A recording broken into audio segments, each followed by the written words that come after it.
Jonah chapter 1 verse 1 through 3. The word of the Lord came to Jonah son of Amittai. Go to the great city Nineveh and preach against it, because its wickedness has come up before me. But Jonah ran away from the Lord and headed for Tarshish. He went down to Joppa, where he found a ship bound for that port. After paying the fare, he went aboard and sailed for Tarshish to flee from the Lord.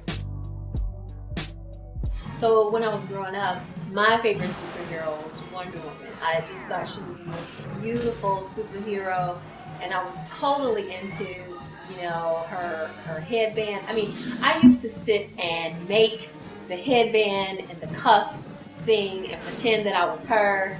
And I remember I begged my mom to buy me the underoos. Remember they used to have the underoos for like Star Wars and like Batman and Superman. Well, I had the underoos for Wonder Woman. And what fascinated me about Wonder Woman was that, she was beautiful, she was smart, and she was all about helping people. And I always used to dream about, how I, too, would be able to one day help people like Wonder Woman. The interesting thing about Jonah is that God gave him a mission, and he ran away from it. And I so relate to Jonah because I can remember being in college and thinking, that I was going to pursue this corporate job because it was going to be something that was financially lucrative and, would pay so much more than education or being a teacher. But I knew that God was calling me to help children and to work with children and educate children.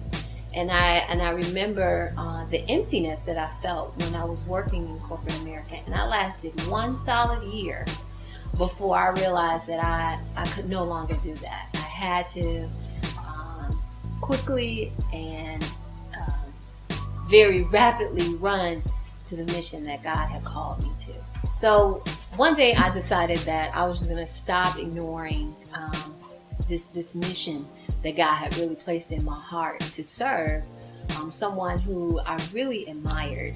And so what I decided to do was to just really love and try to serve this person who I feel like is really creating such a great presence here in the city of Detroit. So, she owns this boutique, and I know as an entrepreneur that it's hard to do all the things that you need to do because you're worried about everything and everything falls on your shoulders. I said to myself, what's one way that I can let her know that I appreciate her, that what she does is valuable, So I thought, well, maybe I could like clean up the shop or go mop or, help her fold some clothes in the boutique or whatever.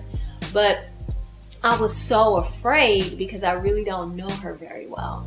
And I really was basically going to be coming just like out of the blue to say, hey, what can I do for you? What can I help you with today in the shop?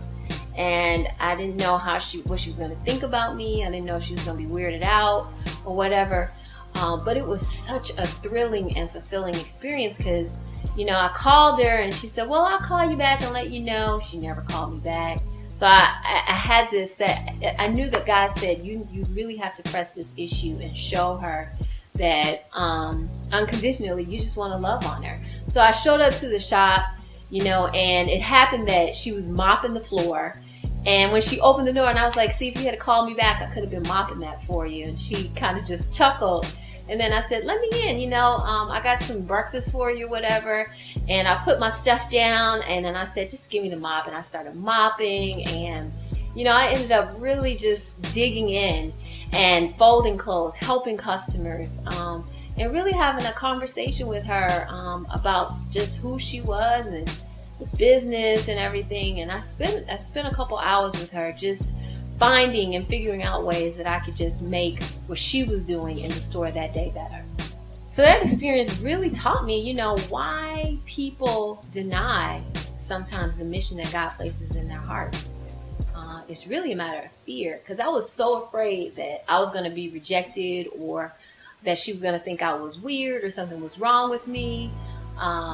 that was really causing me to hesitate rather than just going with it.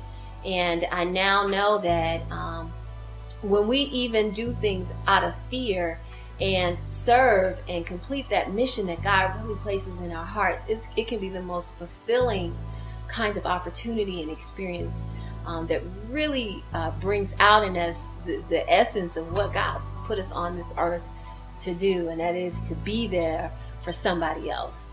So now, I get to work with children every day. I'm in school to, gain more skills about how I can better serve children. And I really understand now what the life of Wonder Woman must have been like, because I feel like though it may be difficult and challenging, every day that I work with children, I'm looking for new ways that I can be a superhero in their life and really complete the mission and the passion that God put in my heart so many years ago, to be in education and work with kids. My name is Jameel Smith, and I am Mission.